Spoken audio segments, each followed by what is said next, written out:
আজকে মাছের তেলে বড়া বানাবো, বুঝতে পেরেছো? মাছের তেলটা কিন্তু খুব ভালো ছিল, আবার হালকা হালকা ডিমও আছে।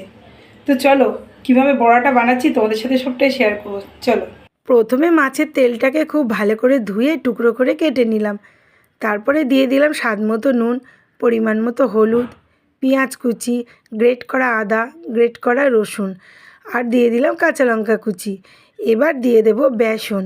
বেসন কিন্তু খুব বেশি দেবে না, অল্প পরিমাণে বেসন দিয়ে হালকা হাতে এরকম করে সব মশলাগুলোকে মিশিয়ে নিতে হবে, ঠিক এইভাবে খুব হালকা হাতে। তারপরে একটা কড়াইতে তেল গরম করে একটা একটা করে বড়ার মতো করে ভাজতে হবে। তো দেখো, এই যে লাল লাল করে এরকম করে ভেজে নিতে হবে। এইভাবে ভেজে নিলেই রেডি হয়ে গেল মাছের তেলের বড়া। আর গরম গরম ভাত, কাঁচা লঙ্কা